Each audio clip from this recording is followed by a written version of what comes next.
Hello and welcome to the Portrait Podcast. At a convening on October 25th and 26th, 2022, the Nevada Department of Education teamed with Ed Extraordinary to launch the Portrait of a Nevada Learner. While community members from across the state attended presentations and workshops, they were also invited to sit down and be interviewed by young people from the community to share their perspective.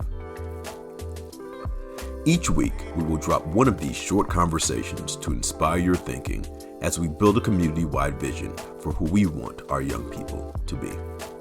Enjoy.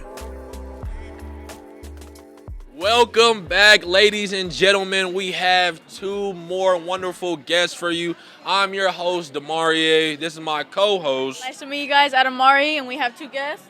Josh Leavitt. And Laura Jean Penrod. Welcome. Thank you guys so much for just being here and joining us on our podcast. So tell us, a little bit about yourself. How's your day today as well? Sure.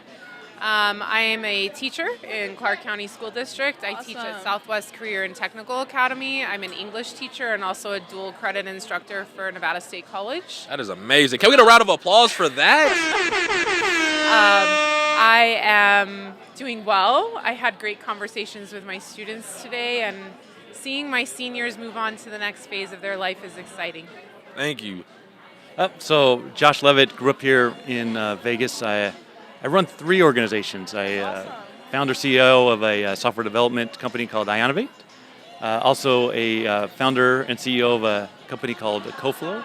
And I also started a nonprofit called Tech Alley, which hosts monthly events that brings tech and entrepreneurs together here in Vegas. That is amazing. Me personally, I'm going to have to check that out. That's amazing. Of course, you have to check it out. Especially with the Web3 that you said you were doing. That's that just made it even more solid. So one of the questions that I have is, what's something exciting that you learned from today's conversations? So I'm going to be boldly honest that I was not here for earlier conversations, but I have been working with Jeannie and on the Portrait of a Graduate since it was kind of like in the baby stages when we were first talking about it in the Inspired Ed group that started the whole process of how can we reimagine what a graduate would need by the time they graduate. How can we reimagine seat time? How can we reimagine the requirements? So I know the basis of it, and so I assume they kind of laid the foundation of what this is supposed to look like. Yeah. And I'm excited by the fact that we can start having conversations of what do we want our students to have by the time they graduate. There's so much more that's needed than just writing great papers. It's being able to articulate to the right audience, to the right people. Definitely. And if we don't give students those experiences, then they won't know. And I feel like that's more, pertinent to my beliefs of the right side of the brain. I don't know if you know the right brain, left brain theory, but I'm a big right brain kind of guy. And I understand that when you're in school, it's mostly left brain, which we just had a guest talk about that as well. But I think if you add a little bit more of the right brain towards the educational system, that you'll have a slightly more different outcome. I wouldn't say a leap and be like, oh, there's a major outcome. But I feel like if you try to fuse the divide between the two. Definitely. And we also have a question for you. So what does it mean to you to have a good life and build a thriving community? To have a good life and build a thriving community. That's interesting. For me personally, are you asking that question? Yeah. Oh, geez.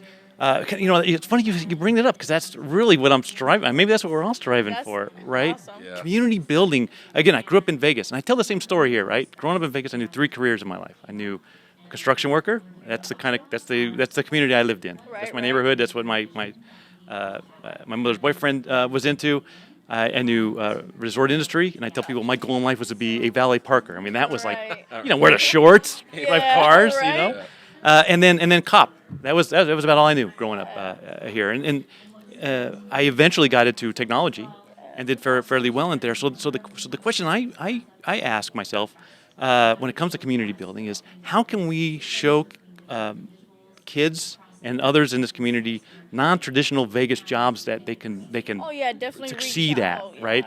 That they can be introduced to. And I give an example. As I say, my son went to UNR.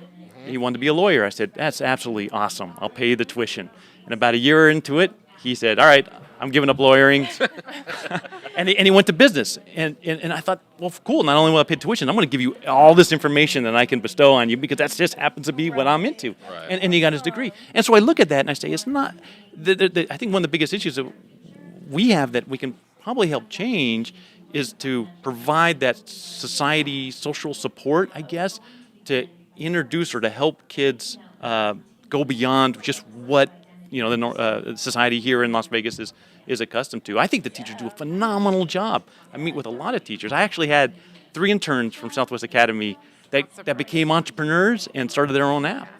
And they're fantastic. It's amazing. But they leverage the community to find out how to create the app, how to do a market fit analysis, how to do beta testing, and all that other stuff that they didn't necessarily have within their immediate reach there. Access to. Yeah. So that's when it comes to community building. Is let's create those shoulders that people can stand on. So it's a lot easier for Nevada to, or at least Vegas to diversify its economies and find opportunities that aren't the traditional set that's here, right?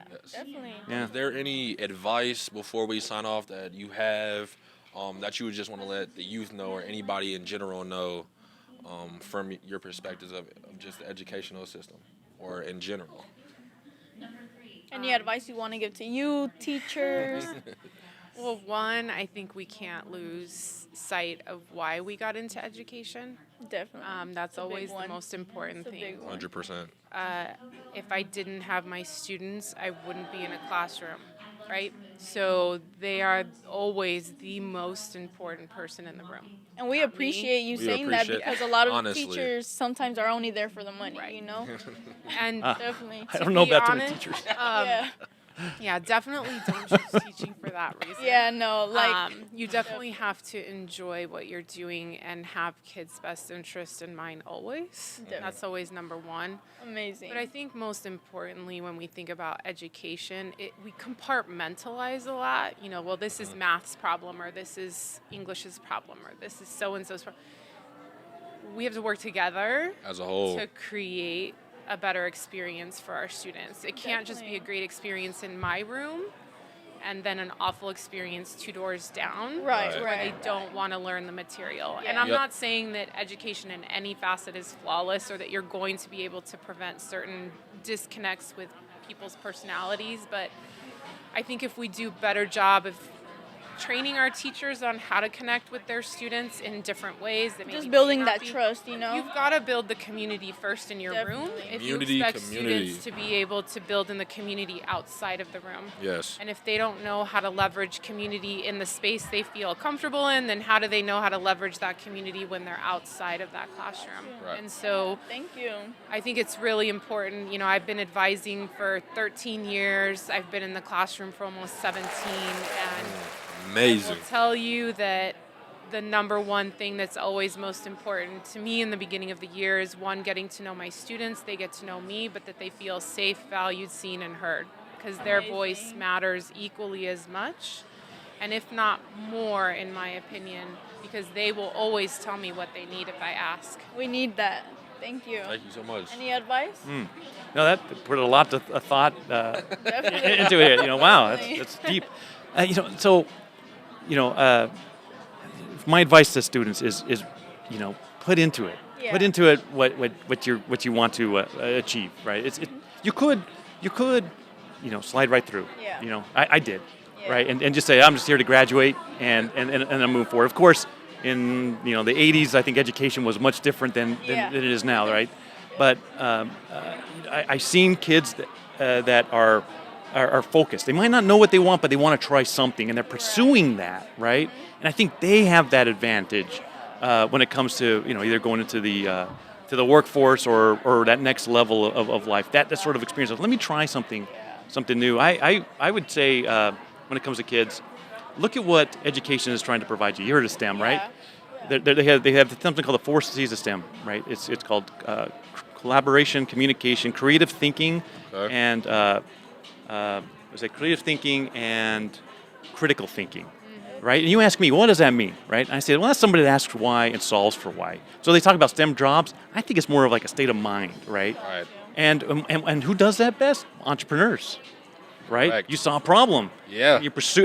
I can solve that problem. Let me see how I can do that sort of thing. So leverage those things that those teachers are teaching you, right? Yeah. Maybe think for yourselves. Don't think in the normal sort of, this is just the way we always did it, but think, hey, maybe we can do something different. Maybe become an entrepreneur or an entrepreneur or something, and you'll help elevate it. Because ultimately, I think what the state's goals are is to ensure that the students can be competitive in a global market that's ever changing, and that's a lot different than, again, what traditional jobs are here in Vegas. And just so you know, something like 64% of the jobs are automatable here in Vegas. Yeah. We're like the highest automatable jobs ever.